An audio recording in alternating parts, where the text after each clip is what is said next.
फिर लाइट जल गया। गुड मॉर्निंग स्टूडेंट्स, अब सेशन 4 करेंगे। तो पिछला में आपने देखा सेशन में रेडियो अकाटिविटी में क्या क्या है, अल्फा, बीटा। बीटा दो तरह का होता है, बीटा माइनस, बीटा प्लस, और क्या है, गामा। ठीक है, सेशन 3 इन शॉर्ट। अल्फा मतलब 2 प्रोटॉन और 2 न्यूट्रॉन निकलना। इसमें एटॉमिक नंबर क्या हो जाता है, A-4 हो जाता है एक अल्फा पार्टिकल निकलने से। और सॉरी, मास नंबर और एटॉमिक नंबर में क्या होता है, A-Z-2 हो जाता है एक अल्फा पार्टिकल निकलने से। बीटा माइनस में क्या होता है, न्यूट्रॉन बनता है प्रोटॉन, और साथ में क्या देता है, इलेक्ट्रॉन और एंटी न्यूट्रिनो। इसमें A रहता है सेम और Z हो जाता है +1। बीटा प्लस क्या है, प्रोटॉन बनता है न्यूट्रॉन, और साथ में क्या देता है, एक पॉजिट्रॉन और न्यूट्रिनो। और इसमें भी A सेम होता है पेरेंट और डॉटर का, और Z हो जाता है Z-1। गामा क्या है बेटा, गामा पार्टिकल नहीं है, गामा रे है। इसमें से न्यूक्लियस से क्या निकलता है, सिर्फ एनर्जी, जो कि मेगा इलेक्ट्रॉन वोल्ट या किलो इलेक्ट्रॉन वोल्ट के रेंज में होता है। समझे? तो इसमें क्या हो रहा है, एक न्यूक्लियर रिएक्शन हो रहा है, जहां पर पेरेंट न्यूक्लियस जो है वो रेडियोएक्टिव पार्टिकल्स दे रहे हैं और खुद को बना दे रहे हैं डॉटर न्यूक्लियस।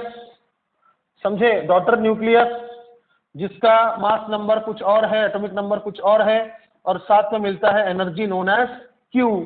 तो दिस Q का फॉर्मूला क्या है, it is mass of reactant plus minus mass of product into C²। अगर ये मास AMU में दिया है तो इंटू 931.5 मेगा इलेक्ट्रॉन वोल्ट। समझे? हाँ, अब इसको केजी में लिखकर सॉल्व करेगा ना, इंटू C² तो जूल में आएगा, बहुत कम आएगा। मेगा इलेक्ट्रॉन वोल्ट में अच्छा खासा आएगा। समझ गया? तो ये आपने सीखा था। क्या सीखा था? रेडियो एक्टिविटी का बेसिक मीनिंग क्या है, न्यूक्लियस डिकम्पोजिशन। न्यूक्लियस डिकम्पोजिशन यानी न्यूक्लियॉन्स का डीके, न्यूक्लियॉन्स का नंबर समय बीतने के साथ कम होना। और क्या पढ़ा था, ये प्रोसेस कैसा है, स्पॉन्टेनियस है, और क्या है, एक्सोथर्मिक है, और क्या है, बहुत स्लो है। अरे बहुत ज्यादा स्लो। एक कार्बन एटम का, न्यूक्लियस का आधा होने में समय लगता है 5760 साल। समझे? तो इसी के पीछे ना हम आज नियम सीखेंगे कि आखिर जो न्यूक्लियस है, न्यूक्लियस से क्या निकल रहा है, न्यूक्लियॉन्स। तो न्यूक्लियॉन्स निकलने का कुछ रेट होगा ना, रेट होगा, तो वही है डीके लॉ। क्या है लॉ? बड़ा सिंपल है, the decay rate, decay rate मतलब बताएंगे बाद में। The decay rate is directly proportional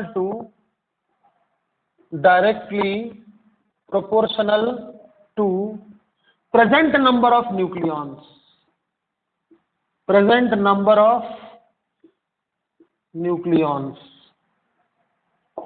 समझे? नहीं समझे? मतलब dN/dt with a minus sign is directly proportional to N. What is dN/dt? dN/dt is rate of nuclear decay, यानी किस रफ्तार से न्यूक्लियस से न्यूक्लियॉन्स बाहर निकल रहे हैं, एक सेकंड में कितना न्यूक्लियॉन्स निकल रहा है। ये डायरेक्टली प्रोपोर्शनल है इस बात पर कि अभी कितना है अंदर। डू यू रिमेंबर माई उल्टी थ्योरी? पेट में जितना खाना होगा उतना जोरदार उल्टी होगा, उल्टी होगा पेट में खाना कम होगा, तो पेट में खाना कम है तो उल्टी भी कम होगा, लेकिन उल्टी होगा, लेकिन उससे पेट और कम होगा, खाना, पेट में खाना और कम होगा, तो उल्टी भी और कम होगा। तो जितना ज्यादा पेट में खाना होगा उतना ज्यादा उल्टी होगा। तो खाना निकलने का रेट खाना निकल, अभी वैक वैक मत कीजिएगा, सुनिए अच्छे से, ठीक है, बिकम साइंस का स्टूडेंट, डोंट डू ये छी याक थू मत कीजिए। तो खाना निकलने का rate is directly proportional to पेट के अंदर अभी खाना कितना है। समझे, ये लॉ बहुत ही यूनिवर्सल लॉ है, बहुत जन फॉलो करता है। कैपेसिटर में भी देखा था आपने, इंडक्टर में भी देखा था आपने, RC circuit, LR circuit, growth of circuit, सब में है ये, डीके ऑफ सर्किट। तो बेटा यहां पर एक टर्म है dn अपॉन dt, इसको बोलते हैं हम एक्टिविटी, डिनोट करते हैं ए से। कोई कोई इसको रेडियो एक्टिविटी भी कहता है, डिनोट करते हैं आर से। यहां माइनस साइन क्यों है बेटा, why negative sign, because number of nucleons is decreasing, number of nucleons is decreasing, इसीलिए इसका जो रेट है उसके सामने माइनस लगा है। समझ गए। अब चलिए हम लोग फॉर्मूला बनाएंगे। पहले समझ लेते हैं कि हमारा एम क्या है, what is our aim. Formula किसका बनाएंगे, देखिए न्यूक्लियॉन है, तो मान लीजिए let us consider the initial number of nucleons be n naught. Let us consider the initial number of nucleons be n naught, and after time t the number of nucleons present falls down to n। यानी समझ लीजिए कोई nucleon है, कोई nucleus है, उसके अंदर में at time t is equal to 0 number of nucleons n naught था। तो कुछ सेकंड बीतने के बाद, कुछ मिनट बीतने के बाद, कुछ महीने, कुछ दिन या कुछ साल बीतने के बाद, यानी एट टाइम t उसके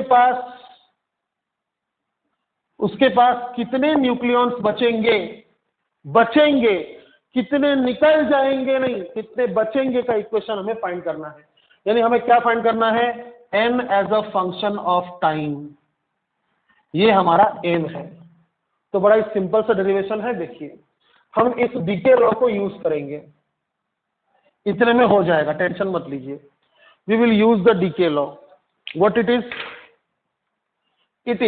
what is it is dn minus dt is proportional to minus n, इधर का माइनस इधर लिखा है, तो क्या मैं लिख सकता हूं dn upon dt is equal to minus some constant into n। अब आप बोलेंगे सर लैम्डा क्या है, तो लैम्डा का नाम है डीके कांस्टेंट,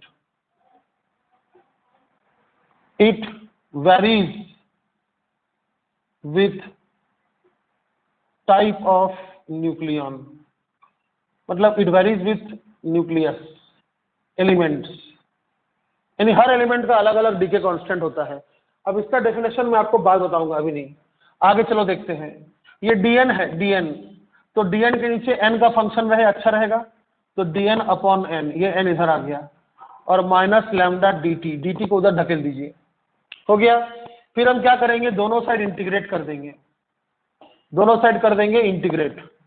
समझ में आया, लिमिट तो होगा नहीं मेरे पास, तो मैं करूंगा ऐसा, इसका इंटीग्रेशन क्या होगा जल्दी बताओ, it will be log n, ln मतलब log बेस e n, यही होगा ना भाई। 1/n का इंटीग्रेशन क्या होता है, 1/x का इंटीग्रेशन क्या होता है, log x होता है ना, प्लस c। अच्छा, तो log n base e is equal to minus lambda t। अब इधर भी कुछ प्लस सी होगा, उधर भी कुछ प्लस सी होगा, दोनों मिलाकर प्लस सी, कुछ दूसरा ही प्लस सी, हो गया जला।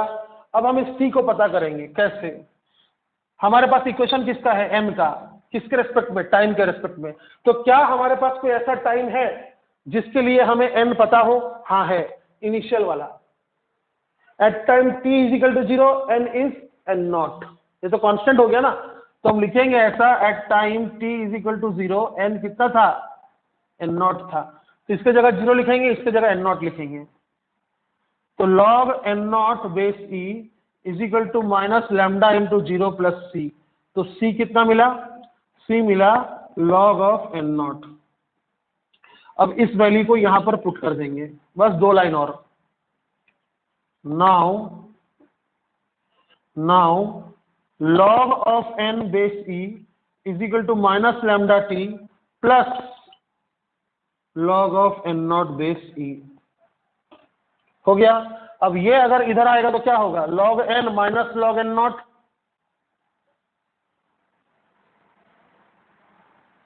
बेस कितना है? e।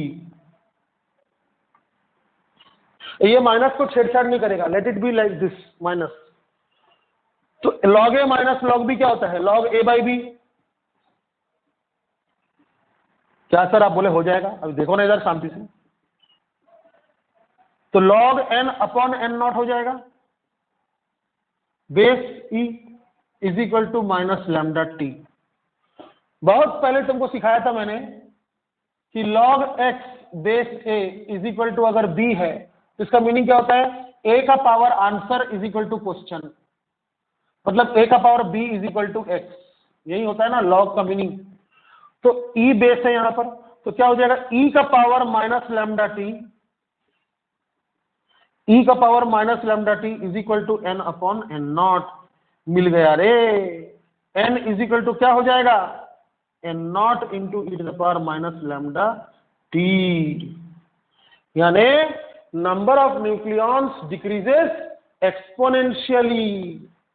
क्या मीनिंग निकल रहा है? दैट इज n डिक्रीजेस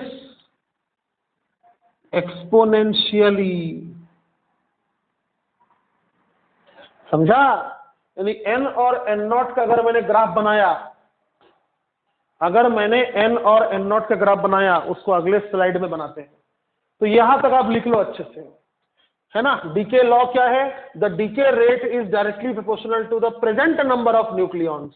अभी कितना न्यूक्लियॉन्स है न्यूक्लियस के अंदर, कितना बचा है, इस पर डायरेक्टली प्रोपोर्शनल है कि कितना रेट से न्यूक्लियॉन्स बाहर निकलेगा। ठीक है? तो ये सब अच्छे से लिख लो, सब लिख लो।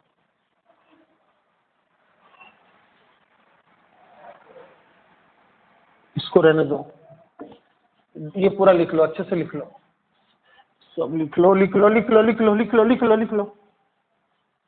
हाँ सर आप मिटा दो, मैं लिख लूँ, है ना? हाँ ऐसे ही है। चलो लिख लो, एक्सपोनेंशियली। हाँ अब देखो, तो अगर मैंने n is equal to N not e का पावर माइनस लैम्डा टी पर एक ग्राफ बनाया, यानी n वर्सेस t, तो ग्राफ बनेगा ऐसा, पैरेलल टू टाइम एक्सिस।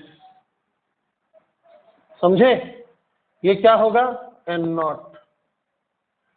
समझे? ये इक्वेशन के लिए ग्राफ है। इसका मीनिंग क्या निकलना पता है?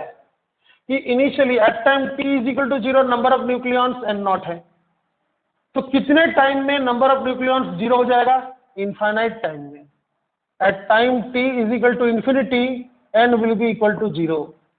इसका मतलब पेट कभी भी खाली नहीं होगा, तुम कितना भी उल्टी कर लो, पेट कभी भी खाली नहीं होगा। समझ गया? इसके पीछे बहुत बड़ा बायोलॉजी है, खैर रहने दो, यहाँ फिजिक्स पढ़ रहे हैं हम लोग। तो याद रखना, at time t is equal to 0 n is initial n naught, और इनफाइनाइट टाइम में n हो जाएगा।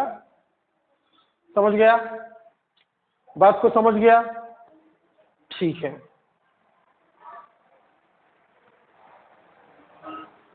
अब हम एक काम करेंगे, हम ग्राफ बनाएंगे log n वर्सेस t का। बड़ा मजेदार ग्राफ है, जेडब्ल्यू वाले को पूछता है।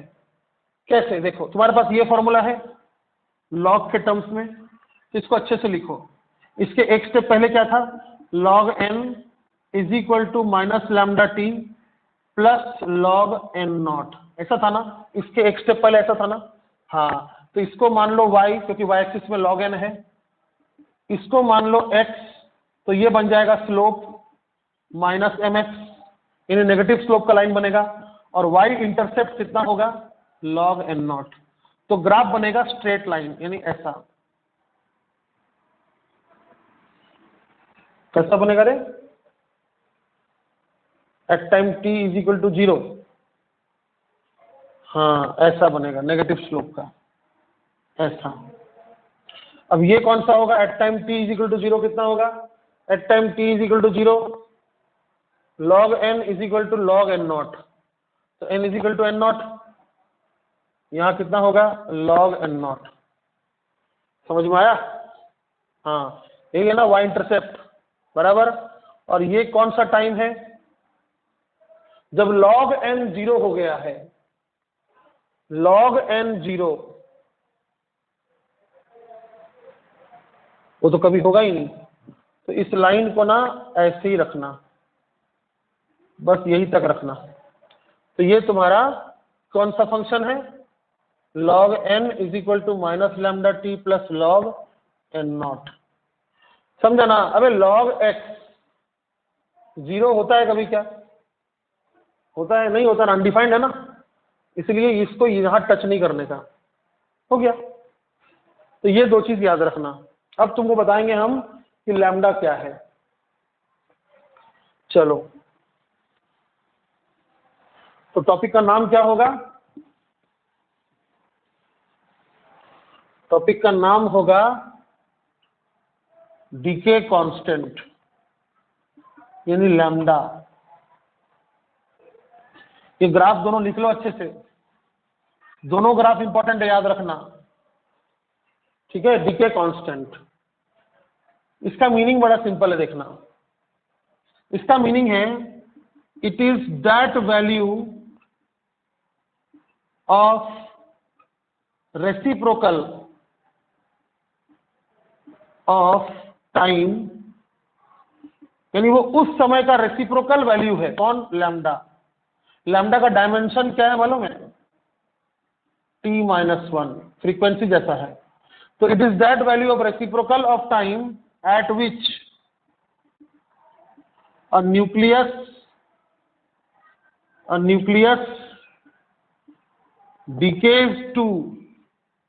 डिकेज बाय नहीं, decays to 37% of initial. Sir ऐसा कैसे सर, एकदम 37 कैसे बोल दिया आपने। अबे बड़ा सिंपल है, देखो फॉर्मूला क्या है, n by N naught is equal to E to the power minus lambda T, यही है ना, यही है ना। अब तुम क्या करो, जानबूझ के क्या करो, लैम्डा का जगह 1/t लिख दो, पुट करो, put lambda is equal to 1/t, समझे।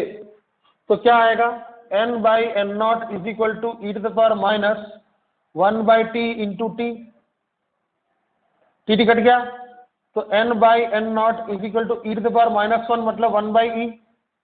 अब e तो एक फिक्स्ड नंबर है, कितना, 2.718। इसी को तुम सॉल्व करेगा ना बेटा, तो तुमको मिलेगा 0.367, समझे। तो n बाई एन नॉट अगर इंटू 100 हो जाए तो क्या निकलेगा, 36.7 यानी 37%। तो क्या हो गया, ये n क्या है, प्रेजेंट नंबर ऑफ न्यूक्लियस, समझा। तो लैम्डा को हमने क्या पुट किया था, 1/t, इसलिए क्या लिखा, lambda is that value of reciprocal of time at which nucleus decays to, यानी न्यूक्लियस डिके होकर कितना बचता है, 37% ऑफ इनिशियल। या आप ऐसा भी लिख सकते हैं, और डिकेज बाई 63% ऑफ इनिशियल। अभी 37% बचा है, मतलब 63% निकल गया है ना,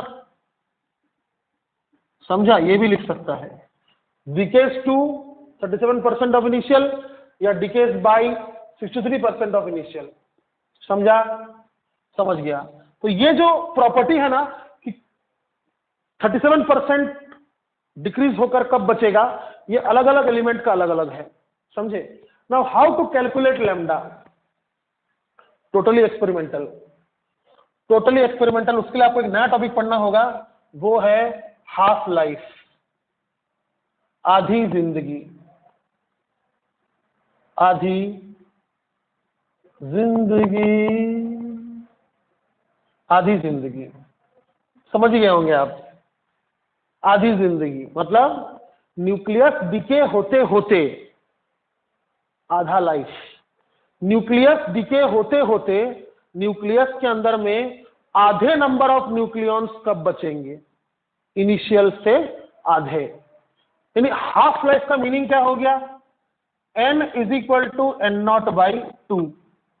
बताओ सही लिखा कि नहीं, है ना? तो half life is that time at which n यानी present number of nucleus is initial का आधा।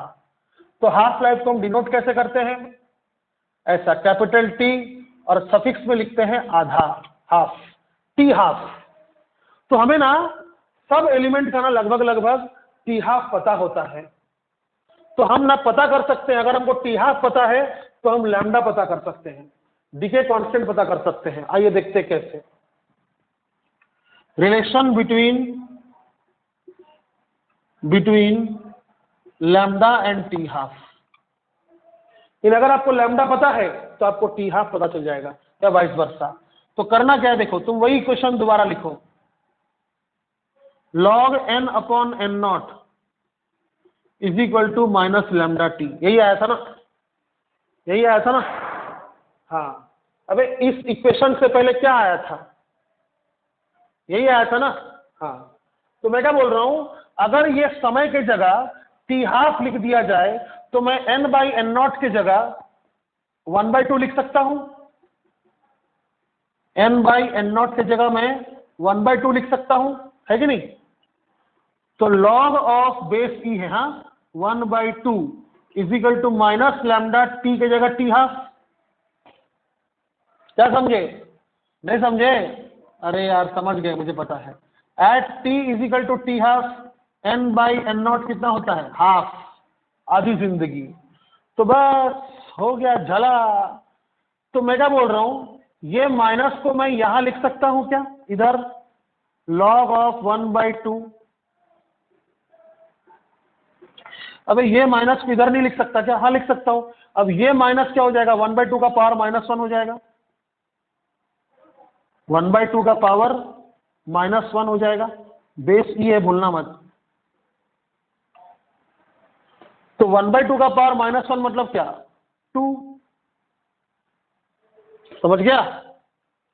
तो मिटा रहा हूं मैं, ये डायरेक्ट लिख रहा हूं log 2 बेस ई। ये माइनस कहां गया? इस 1/2 को 2 बना दिया। बहुत सारे न्यूमेरिकल में काम आएगा ये, समझा? जब भी राइट साइड में माइनस हो तो log का एक्सप्रेशन को उल्टा कर दीजिएगा, समझे? तो कितना हो गया? T half is equal to log 2 by lambda. log 2 by lambda. log 2 कितना होता है? लॉग बुक में देखना मत, लॉग बुक में बेस 10 होता है, 0.3010। अपना बेस क्या है? अपना बेस है ई, जिसका वैल्यू होता है 0.690। log 2 0.690। कंफर्म नहीं हो रहे मैं, बराबर तो है। कितना होता है फिर? 0.691 है शायद, बाई लैम्डा। समझा? तो किसी का लैम्डा अगर मालूम है तो टी हाफ पता चल जाएगा, किसी का टी हाफ पता है तो लैम्डा मालूम चल जाएगा। बस याद रखना, लैम्डा का यूनिट क्या होता है? इट इज नॉट वेवलेंथ, इसका यूनिट क्या है? Second inverse. Don't call hertz, call second inverse. और याद रखना, जब तुमको इसका आंसर सेकंड इनवर्स में देना होगा तो टी हाफ अगर मान लो क्वेश्चन में सालों में दिया है, उसको सेकंड में कन्वर्ट करना पड़ेगा। एक साल में कितना सेकंड होता है लिख लो, 3,16,22,400 सेकंड लीप ईयर में, समझे? हाँ बराबर है, 0.691 ही है वो, ठीक है? तो दिस वाज ऑल अबाउट, ऐसा कुछ नहीं है, बहुत बाकी है अभी, ठीक है? अच्छा, तो क्या क्या सीखा आपने? पहले आपने सीखा कि कितने टाइम बाद कितने न्यूक्लियॉन्स बचेंगे।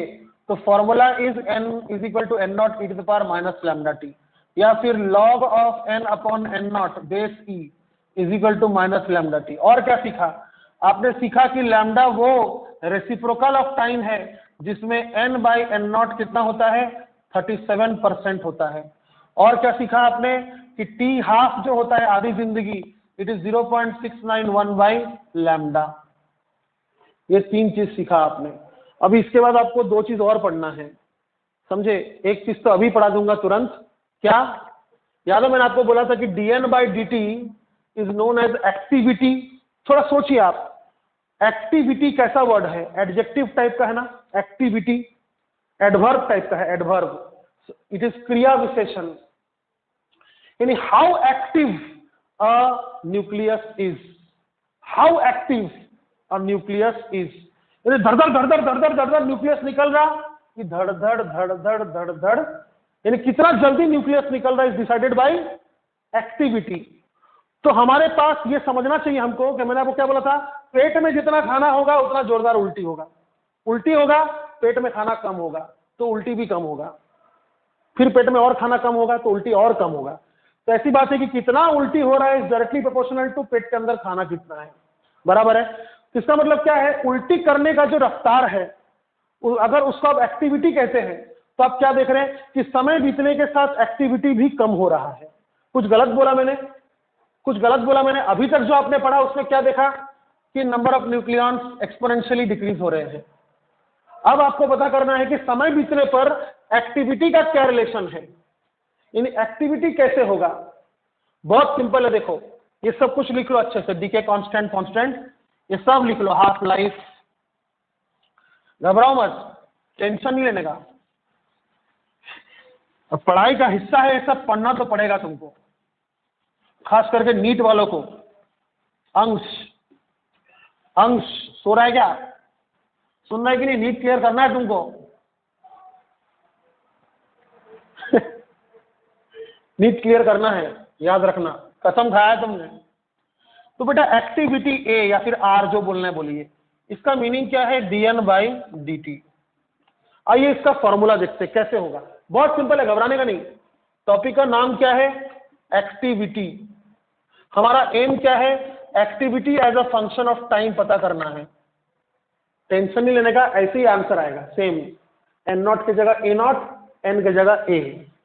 a0 मतलब इनिशियल एक्टिविटी और a मतलब कुछ समय बाद एक्टिविटी।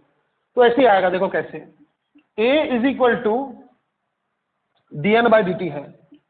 तो मैं क्या बोल रहा हूं, इस n की जगह मैं ये लिख सकता हूं क्या, हाँ सर लिख सकते हैं, लिखो फिर। अब चलो डिफरेंशिएट करते हैं। तो a is equal to n0 तो कांस्टेंट है, e टू द पावर, हाँ ये तो पता है आपको कि e to the power x का डिफरेंशिएशन क्या होता है, e to the power x ही होता है। सबसे ब्यूटीफुल फॉर्मूला है ये, याद करने की जरूरत ही नहीं है। तो e to the power minus lambda T का डिफरेंशिएशन क्या होगा, e to the power minus lambda T, e to the power minus lambda T, और साथ में क्या होगा, माइनस लैम्डा, क्योंकि आप इसको भी डिफरेंशिएट करोगे ना, हो गया। अब क्या करो, a is equal to n0 minus lambda, एक साथ लिखो, a is equal to minus lambda n0 e to the power minus lambda T. अब ध्यान से देखो, हम जानते हैं कि dn/dt is equal to minus lambda n। ये देखो, इसके बाद हमने क्या लिखा था, इसके बाद क्या लिखा था हमने कि अगर dn/dt is proportional to minus n तो dn/dt क्या होगा, is equal to minus lambda n, लिखा था ना, यहीं पर लिखा था ना सबसे पहले। हाँ तो मैं क्या बोल रहा हूं, इस सुनना ध्यान से, हाँ इसी चीज को एक्टिविटी बोलते हैं, सुनना ध्यान से।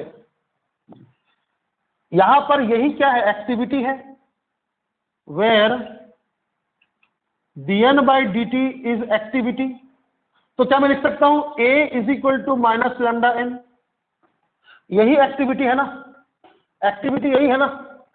तो dn/dt is minus lambda n, तो dn/dt की जगह मैं a लिख सकता हूं। अच्छा अब सुनना ध्यान से, तो यहां n है मतलब present number of nucleon, n मतलब प्रेजेंट नंबर ऑफ न्यूक्लियॉन्स। तो एक्टिविटी क्या है? प्रेजेंट एक्टिविटी है, अभी का एक्टिविटी है। तो अगर यहां पर मैंने एन नॉट लिख दिया तो यहां पर क्या हो जाएगा? ए नॉट मतलब initial activity, where A nought is initial activity. समझे? Initial activity. तो इसके जगह आप क्या लिख सकते हैं? ए नॉट। तो डेरिवेशन को मारिए गोली और याद रखिए जैसा फॉर्मूला एन के लिए है वैसे ही फॉर्मूला ए के लिए है। और याद रखिए कुछ कुछ किताब ए को आर भी लिखता है, रेडियो एक्टिविटी, है ना। अब एक और बात सुनो, unit of activity, SI unit. अच्छा, एक्टिविटी का फॉर्मूला कैसे देखो तो dn बाई dt, यानी डिसइंटीग्रेशन रेट है ये। एक्टिविटी का मतलब क्या है? डिसइंटीग्रेशन रेट है कि नहीं? अबे dn बाई dt का मतलब क्या होगा? एक सेकंड में कितना n निकल रहा है कि नहीं? तो इसका भी एक्टिविटी क्या है पता है? Disintegration rate. ऐसा यूनिट इसका यही है, डिसइंटीग्रेशन पर सेकेंड, शॉर्टकट में लिखते हैं डीपीएस। तो याद रखना एक्टिविटी का यूनिट क्या है? ऐसा यूनिट डीपीएस। अब सुनो, ये सब कुछ को पहली बार देखा था रॉयंटजन ने। नीट वाले सुनो, फर्स्ट टाइम रेडियो एक्टिविटी जो प्रोसेस पूरा आपने पढ़ा सेशन 3 और सेशन 4 में, वो सब पहली बार किसने देखा था? रॉयंटजन, जब इन्होंने एक्सरे का डिस्कवरी किया था। रॉयंटजन इज फादर ऑफ एक्सरे। लेकिन ये सब कुछ, ये डीके लॉ, ये एक्टिविटी, ये सब किससे इन्वेंट हुआ है, डिस्कवर हुआ है? Mainly discovered by Becquerel, BECEQUEREL, Becquerel scientist है। सुन लो, अच्छे से सुन लो नीट वाले। रॉयंटजन ने पहली बार उनको थोड़ा भनक लगा था कि रेडियो एक्टिविटी कुछ तो होता है, समझे। लेकिन Becquerel was the main discoverer of radio activity, समझे। फिर वो हस्बैंड वाइफ मियाँ बीबी जो है, मैडम पीरी क्यूरी जो है और मैरी क्यूरी जो है, लोग, ये जो हस्बैंड वाइफ है, इन लोगों ने भी रेडियो एक्टिविटी पर बहुत पढ़ाई किया, नोबेल प्राइज भी मिला इनको, समझे। और इन्होंने, जो क्यूरी है, मैडम क्यूरी, उन्होंने क्या किया था? रेडियो एक्टिविटी को बहुत पढ़ाई किया और रेडियम का आविष्कार किया, डिस्कवर्ड रेडियम, समझे, डिस्कवर्ड रेडियम। इसको अलग से लिखना, समझे। तो एक्टिविटी का मीनिंग क्या है? dn by dt, number of nucleons disintegrating per second. इसलिए ऐसा यूनिट क्या है? डीपीएस। अब याद रखना 1 डीपीएस को हम कहते हैं 1 बेकरेल, BQ, हाँ, साइंटिस्ट के नाम पर भी है, 1 डीपीएस। तो ऐसा यूनिट ऑफ एक्टिविटी क्या है? बेकरेल, समझे। लेकिन बेकरेल ना बहुत बड़ा नंबर आ जाता है, तो बहुत छोटा नंबर आ जाता है, इसलिए अपन क्या करते हैं, इसका एक और यूनिट सीखते हैं, अदर यूनिट। अदर यूनिट क्या बता? क्यूरी, यूनिट छोटा सी, क्यूरी, डिनोट करते हैं CI से। अब याद रखना 1 curie is equal to 3.7 into 10⁻10 DPS और बेकरेल, समझा? समझा? क्वेश्चन आता है, डायरेक्ट क्वेश्चन आता है, the disintegration per second is initially इतना, 10 साल बाद कितना होगा? तो ये फॉर्मूला आपको यूज करना है। कहां गया फॉर्मूला? ये वाला फॉर्मूला आपको यूज करना है, समझे? समझ गए? तो अभी तक हमने क्या सीखा? अभी तक हमने सीखा डीके लॉ, जिसमें क्या सीखा? कि dn by dt minus sign के साथ directly proportional to lambda n। फिर क्या सीखा कि dn बाई dt को हम एक्टिविटी भी कहते हैं या इसको रेडियो एक्टिविटी भी कहते हैं, जिसका ऐसा यूनिट होता है बेकरल या फिर dps, और एक यूनिट है क्यूरी, जिसमें 1 क्यूरी का मतलब क्या है, 1 क्यूरी का मतलब क्या है, याद रखना क्यूरी में cu मत लिखना, ci लिखना। तो 3.7 10 dps, समझे, और 1 dps is equal to 1 becquerel. ये एक चीज सीखा। अच्छा, फिर क्या सीखा कि number of nucleons as a function of time कैसा है, एक्सपोनेंशियल है। एक्सपोनेंशियल ग्राफ कैसा जाता है इसका, ऐसा जाता है, parallel to x axis, don't intersect. कैसा इक्वेशन है, n is equal to N not e to the power minus lambda T.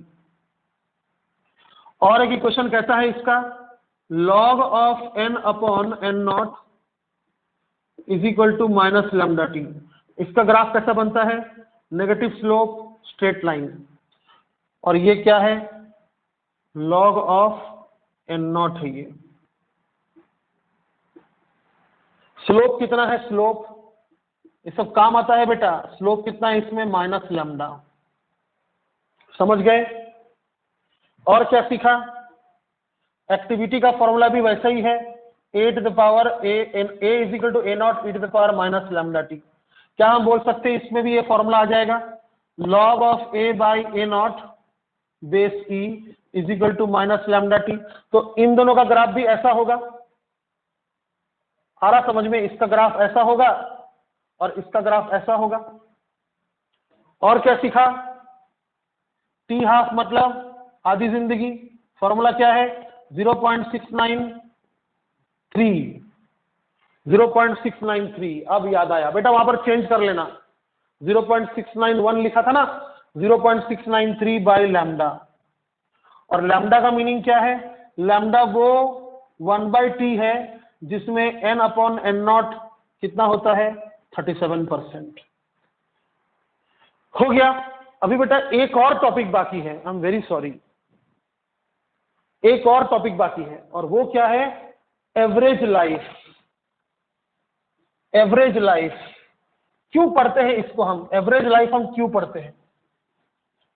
तुम सोचो ना, मैं तुमसे क्वेश्चन पूछता हूं, कार्बन का आधा जिंदगी, कार्बन का आधी जिंदगी जो भी है, आधी जिंदगी कितना है, 5760 साल है। तो कार्बन पूरा कब मरेगा, पूरा कब मरेगा। लोग आंसर देंगे, सर आधी जिंदगी अगर इतनी है तो पूरी जिंदगी कितनी होगी, डबल, तो 0, 12, 15, 11 इतना साल।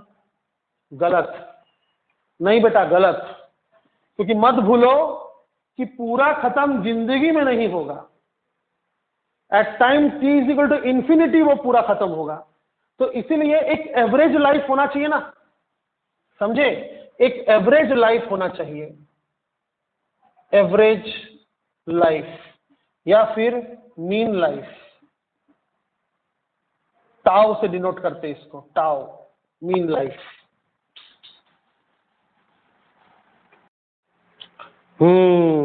अभी हम लोग मीन लाइफ का डेरिवेशन करेंगे, समझे। मैंने आपको मीन लाइफ के बारे में क्या बताया था कि बेटा लोग कोई भी न्यूक्लियस आधा कितने टाइम में होता है, कोई भी न्यूक्लियस आधा कितने टाइम में होता है, टी हाफ में। फिर और आधा कब होगा, और एक टी हाफ में। फिर और आधा कब होगा, और एक टी हाफ में। समझ में आया, हाँ बात समझ गया। तो कभी ये 0 होगा क्या, ऐसा कोई टाइम है जब ये 0 हो जाएगा, नहीं। क्यों ऐसा, क्योंकि बेटा n is equal to n not into e to the power minus lambda t होता है, जिसका मतलब n is decreasing with time, कैसा? एक्सपोनेंशियली, है ना। n is number of nucleons is decreasing with time, कैसा? एक्सपोनेंशियली। और एक्सपोनेंशियली का मतलब क्या होता है? जब t इंफिनिटी होगा तब n जीरो होगा, जब t इंफिनिटी होगा तब n जीरो होगा। फिर भी आपसे कोई पूछ लेता है, मान लीजिए कि यार फिर उसका एवरेज लाइफ कितना है, मतलब, तो तुम इंफिनिटी नहीं बोल सकता ना। समझ रहा है मेरा बात? किसी कोई ऐसा चीज है जो घटते घटते घटते घटते घटते घटते घटते घटते खत्म कब होगा? इनफाइनाइट टाइम में खत्म होगा। कोई अगर तुमको उस चीज का उम्र मांग ले, उसका अगर एज मांग ले, तो तुम इंफिनिटी नहीं बोल सकता। There is a finite number. एक ऐसा समय होगा जिसके बाद रेडियो एक्टिविटी ना के बराबर दिखेगा। एक ऐसा समय होगा जब वो न्यूक्लियस इतना स्टेबल हो जाएगा कि उसको और रेडियो एक्टिव बनने के लिए जो एक नेचुरल सपोर्ट मिलता है वो नहीं मिलेगा। समझ में आया? जो नेचर उसको, जो प्रकृति किसी न्यूक्लियस को एक सपोर्ट देता है कि हाँ तुम स्टेबल हो जाओ, चलो ठीक है, मेरा आशीर्वाद तुम्हारे साथ है, दिव्य शक्ति तुम्हारे साथ है, तुम रेडियो एक्टिव बनकर स्टेबल हो जाओ। तो एक समय ऐसा आता है जब नेचर बोलता है हो गया, बस बहुत नाच कर लिया, अभी शांति से बैठो। समझा? तो एक समय आता है जब कोई पेरेंट न्यूक्लियस ऐसा डॉटर न्यूक्लियस बनता है जिसके बाद और फर्दर डॉटर न्यूक्लियस बनने के लिए उसको नेचर से सपोर्ट नहीं मिलता है। इसी वक्त को हम कहते हैं एवरेज लाइफ। समझे? हाँ, जैसे कहते हैं ना इंसान का एवरेज लाइफ क्या है, तो बोलते हैं लोग 80 साल लाइफ स्पैन टाइप का। Average life is actually life span. समझे? तो इसका देखिए मैं आपको साफ साफ बता दे रहा हूं, नीट वाले, जितने नीट वाले लोग हैं, MHCET वाले, CBSE बोर्ड वाले, जितने भी हैं सभी वाले, सभी याद रखिएगा कि मीन लाइफ का फॉर्मूला होता है 1/λ। समझे? हाँ, यानी डायरेक्ट बोल सकते हैं आप, लैम्डा का डेफिनेशन क्या है? लैम्डा का डेफिनेशन है वो समय का इनवर्स वैल्यू, वो समय का इनवर्स वैल्यू जिस समय, क्या बताया था मैंने आपको? समय का वो इनवर्स वैल्यू जिस समय number of nucleons will become 37% of the initial. समझे? उस समय के बाद हम ये देखेंगे, ये जो समय होगा, समझे, टाउ क्या है? 1/λ है। और लैम्डा क्या है? लैम्डा वो समय का इनवर्स वैल्यू है जिस समय नंबर ऑफ न्यूक्लियॉन्स डिके होते होते कितना बचता है? 37% बचता है। समझे? तो लैम्डा क्या है? It is that value of reciprocal of time at which the nucleus decays to 37%। और फॉर्मूला क्या है? Tau is equal to 1/λ। तो dimensionally tau is time, of course. तो टाइम, ये टाउ, एवरेज लाइफ टाउ, वो time है जिसमें nucleons 37% बचेगा। क्यों? क्योंकि टाउ इज इक्वल टू 1/λ है। समझे कि नहीं समझे? फिर सुनिए फिर से। लैम्डा वो रेसिप्रोकल वैल्यू ऑफ टाइम है जिसमें न्यूक्लियॉन्स रेसिप्रोकल, हाँ, लैम्डा वो रेसिप्रोकल वैल्यू ऑफ टाइम है जिस टाइम में न्यूक्लियॉन 37% बचता है। समझे? और टाउ इज इक्वल टू क्या होता है? 1/λ। तो टाउ क्या है फिर? अगर लैम्डा टाउ का रेसिप्रोकल है, टाइम का रेसिप्रोकल है, तो टाउ क्या है? टाइम है। और इज इक्वल टू लिख दिया, मतलब क्या? लैम्डा का जो मीनिंग होगा टाउ का वही मीनिंग होगा। मतलब टाउ वो टाइम है जिसमें न्यूक्लियॉन्स कितना बचेगा? 37% बचेगा। तो क्या ऐसा है कि जब किसी न्यूक्लियॉन से 37% बचेगा, जब किसी न्यूक्लियॉन्स में रेडियोएक्टिव डिके होते होते 37% बचेगा, उसके बाद रेडियो एक्टिविटी नहीं होगा? होगा, लेकिन ना के बराबर होगा। तो उस समय तक हम क्या बोलेंगे? उसका लाइफ स्पैन है। समझे? तो सुनिए ध्यान से एक बात, नीट हो, जेडब्ल्यू मेन हो, या स्टेट बोर्ड हो, या सीबीएसई हो, ये फॉर्मूला इनफ है, डेरिवेशन की जरूरत आपको नहीं है। फिर भी जेडब्ल्यू वाले बच्चों का थोड़ा मैथ स्ट्रांग हो जाए, ये सोचकर मैं डिराइव कर दे रहा हूं, डायरेक्ट लिख रहा हूं, for those who have math subject. समझे? तो नीट वाले वीडियो यही तक देखिए और बाकी लोग आगे देखिए। देखिए, सपोज कीजिए ये कोई पेरेंट न्यूक्लियस है, ये बन जाता है क्या? Daughter nucleus. ठीक है, तो टी टाइम में, एट टाइम टी, इसके पास कितने न्यूक्लियॉन्स बचते हैं?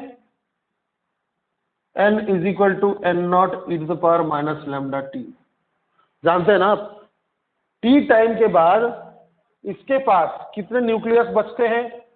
तो इतना न्यूक्लियस बचता है इसके पास। समझ में आया? तो क्या मैं क्या बोल रहा हूं, अगर थोड़ा सा और समय दे दिया जाए,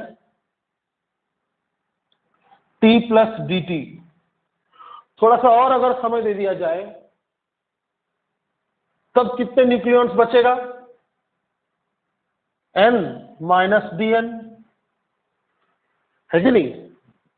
थोड़ा सा अगर और समय दे दिया जाए तो मान लेते हैं हम कि dn नंबर ऑफ न्यूक्लियस जो है वो कुछ t1 टाइम में डॉटर बन गया। समझे? t1 टाइम में या dt टाइम में, t1 dt टाइम में क्या बन गया? डॉटर बन गया। थोड़ा सा अगर और समय दे दिया जाए, थोड़ा सा अगर और समय दे दिया जाए dt प्लस dt, तो फिर कितना बचेगा? dn minus dn। समझ रहे कंसेप्ट? यानी इसमें से dn dn निकल जा रहा है, इसमें से dt टाइम में dn dn निकल जा रहा है। सही बोल रहा हूं कि नहीं? हाँ,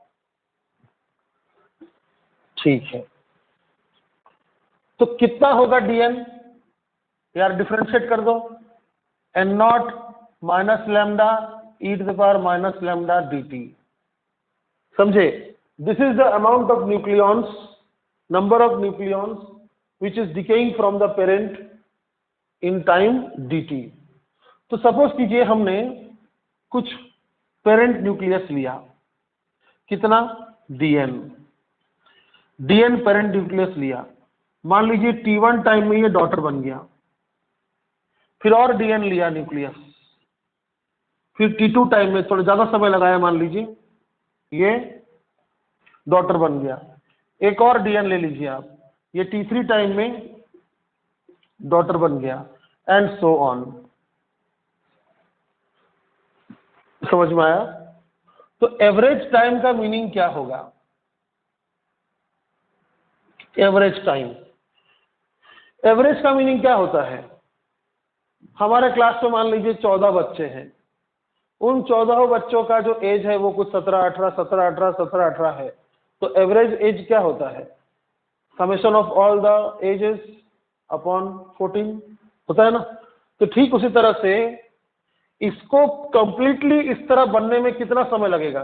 t1 t2 t3 t4 t5 t6 t7 लगेगा। समझे? तो मान लीजिए मैं t3 एग्जाम्पल, 3 एग्जाम्पल लेता हूँ, तीन बच्चे। तो एवरेज टाइम क्या होगा? t1 plus t2 plus t3 upon 3, यही होगा ना एवरेज टाइम। हाँ, एवरेज टाइम, एवरेज टाइम का मतलब समझ रहे हैं? ये इसमें एवरेजली कितना में बन जाता है एवरेज टाइम। तो टाउ का फॉर्मूला फिर क्या होगा? ऐसे कितने टाइम होंगे? अनगिनत होंगे। ऐसे टाइम कितने होंगे? अनगिनत होंगे। ठीक है, तो t1 plus t2 plus t3 कहां तक? इंफिनिटी नंबर तक अपॉन इंफिनिटी। ऐसा लिखना बेकार है ना, तो इसीलिए आप क्या कीजिए, थोड़ा सा दिमाग लगाइए। क्या कीजिए, ऊपर नीचे dn मल्टीप्लाई कर दीजिए। सिर्फ मैथ्स वालों के लिए, हाँ सुनिएगा ध्यान से। ऊपर नीचे dn मल्टीप्लाई कर दीजिए। तो क्या मैं इसको ऐसा लिख सकता हूं, T1 dn plus T2 dn plus T3 dn plus so on upon 3dn, मतलब dn plus dn so on. आ रहा बात समझ में? 3dn को मैंने क्या लिखा, dn plus dn plus dn कितना होगा 3dn। तो ऐसे कहां तक जाएगा, इनफाइनाइट तक जाएगा। हाँ, तो बेटा ये होता है टाउ का डेफिनेशन। ठीक है, अब इसको थोड़ा सा हम लोग ऐसा करते, देखिए इसको क्या लिख सकते हैं हम, सब एडिशन है ना, तो लिख सकते हैं कहां तक जा रहा है, इनफाइनाइट टर्म्स तक जा रहा है। कहां तक जा रहा है, इनफाइनाइट टर्म्स तक जा रहा है ना। तो ऐसा लिख सकते हैं integration of t d n 0 से इंफिनिटी बराबर upon integration of d n 0 से इंफिनिटी। ठीक है, बहुत मुसीबत वाला मैथ्स है, ध्यान से देखिए। तो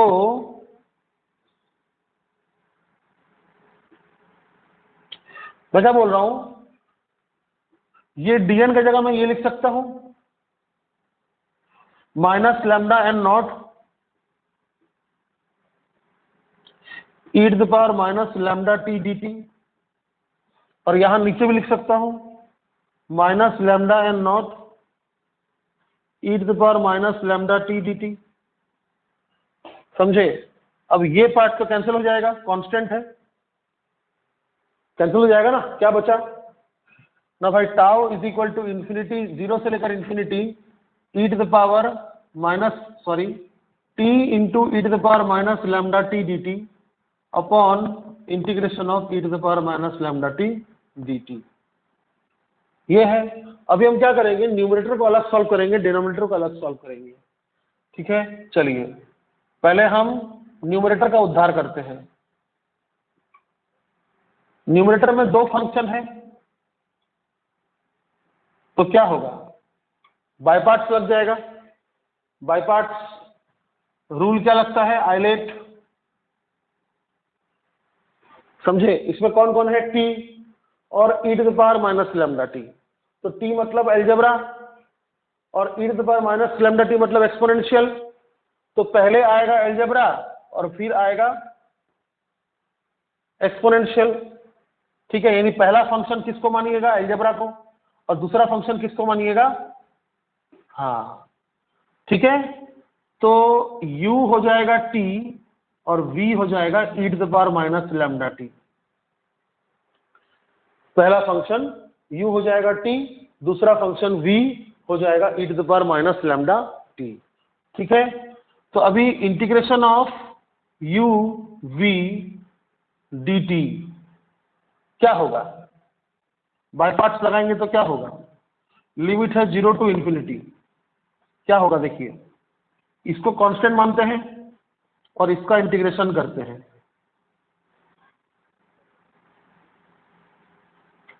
और लिमिट लगाते हैं पूरे पे, सिर्फ इस पे नहीं। अगर सिर्फ इसी पे लिमिट लगाया तो ये फंक्शन फंक्शन बन के रह जाएगा, जबकि डिफाइनाइट इंटीग्रेशन कभी भी नंबर में आता है आंसर। ठीक है, तो ये हो गया minus integration 0 to infinity differentiation of first function du by dt integration of second function v dt।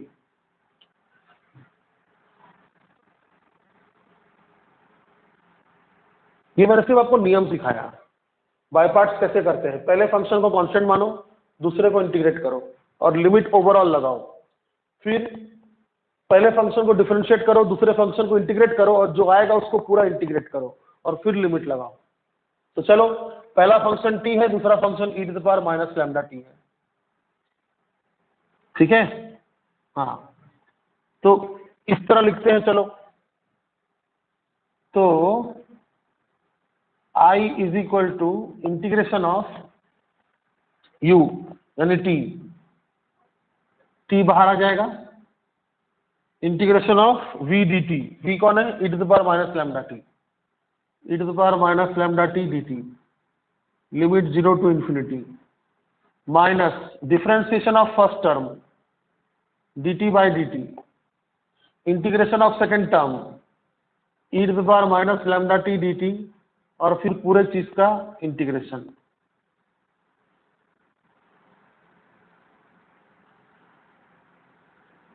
Zero to infinity.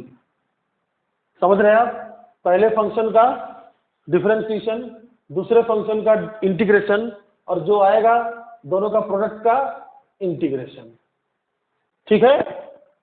ठीक है, तो चलिए सॉल्व करते हैं। ये t हो गया, कांस्टेंट माना था इसको, और इसका इंटीग्रेशन क्या होगा? e to the power minus lambda t upon minus lambda होगा। लिमिट कहां से कहां तक? 0 से इंफिनिटी, माइनस इसका क्या होगा? देखो, t का डिफरेंशिएशन 1 हो गया, और e to the power minus lambda t का इंटीग्रेशन हो जाएगा e to the power minus lambda t upon minus lambda dt। चलो आगे बढ़ते हैं, इसको लिखते हैं ऐसा, t 1 bye minus lambda constant है, तो माइनस 1 बाय लैम्डा बाहर, और इसको लिखेंगे t by e to the power lambda t 0 to infinity, 0 to infinity, minus इसका एक बार और इंटीग्रेशन करना पड़ेगा, तो क्या होगा? e to the power minus lambda t upon minus lambda पहले से था, और एक माइनस लैम्डा आएगा। इंटीग्रेशन नहीं समझ रहे क्या? 0 टू इंफिनिटी। अब देखिए यहां बहुत बड़ा टेंशन हो गया है। क्या? यहां लिमिट लगाना आफत हो गया है। लोअर लिमिट लगाना आसान है, लोअर लिमिट लगाना आसान है, क्योंकि यहां लिखेंगे 0 लोअर लिमिट, और यहां लिखेंगे 0, तो 0 बाई 1 0 हो जाएगा। डिफाइंड है, मतलब 0 बाई 1 डिफाइंड है। लेकिन जब इंफिनिटी लगाएंगे तो इंफिनिटी बाई इंफिनिटी हो जाएगा। सुनिएगा ध्यान से, बहुत दिमाग लगने वाला है। अगर हमने अपर लिमिट लगा दिया तो क्या होगा? t की जगह इंफिनिटी, और नीचे e to the power infinity, समझे? और लोअर लिमिट लगाएंगे तो क्या होगा? 0। तो इसको बोल देते हैं हम undefined. Infinity by infinity form है ये, अनडिफाइंड। तो ऐसा जब होता है तो हम क्या कर देंगे? इसमें लगा देंगे लिमिट, इंटीग्रेशन वाला लिमिट नहीं, लिमिट चैप्टर वाला लिमिट, समझे? तब तक इसको करके रखते। देखो नीचे क्या है? लैम्डा स्क्वायर, और लिमिट पुट करो e to the power minus infinity is e to the power minus infinity, यानी 1 बाई इंफिनिटी 0, और e to the power 0 is 1, upper limit minus lower limit. तो ये तो काम बन गया अपना। लेकिन इधर अपन जब लिमिट पुट कर रहे हैं तो अपना हालत टाइट हो जा रहा है, तो हम क्या करेंगे? इसमें लिमिट लगा देंगे, माइनस 1 बाय लैम्डा को बाहर रखेंगे, और लिमिट लगाएंगे, limit t tends to infinity. क्यों इंफिनिटी? क्यों? क्योंकि देखो लोअर लिमिट लगाने में प्रॉब्लम नहीं हो रहा था, लोअर लिमिट यहां लगाने में प्रॉब्लम नहीं हो रहा था, 0 आ रहा है, 0 कोई टेंशन नहीं है। अपने को प्रॉब्लम है अपर लिमिट लगाने में, इसलिए अपन लिमिट लगा रहे हैं, limit t tends to infinity, ऊपर t नीचे e to the power lambda t, समझे? माइनस और minus plus 1 by lambda square. ठीक है, अब देखो ध्यान से, माइनस 1 बाय लैम्डा। अब ये जब तुम लिमिट लगाओगे तो ऊपर भी हो जाएगा इंफिनिटी, नीचे भी हो जाएगा इंफिनिटी। ये लिमिट जब तुम लगाओगे तो यहां तुम लगा दो L'Hôpital rule, L hospital rule, L'Hôpital rule लगा दो इसमें। लॉपिटल रूल क्या कहता है? डिफरेंशिएट कर दो एक बार, ऊपर भी और नीचे भी, और फिर लिमिट लगाओ। डिफरेंशिएट कर दो ऊपर भी नीचे भी। ऊपर डिफरेंशिएशन क्या होगा? 1, t का डिफरेंशिएशन 1, नीचे डिफरेंशिएशन क्या होगा? e to the power lambda t into lambda. समझ में आया? Plus 1 upon lambda square. अब जब तुम लिमिट लगाओगे लॉपिटल रूल लगाने के बाद, यहां मैं लिखता हूं बाई एल पिटल रूल, ठीक है? अब जब तुम लिमिट लगाओगे तो क्या होगा? 1 बाई इंफिनिटी 0, तो ये टर्म पूरा क्या हो गया? 0 हो गया। समझे? क्या बचा इंटीग्रेशन 1/λ²। ये सिर्फ न्यूमरेटर वाला पार्ट था, समझे? डिनोमिनेटर में अगर तुम देखोगे तो बहुत सिंपल है। देखो डिनोमिनेटर का पोर्शन, डिनोमिनेटर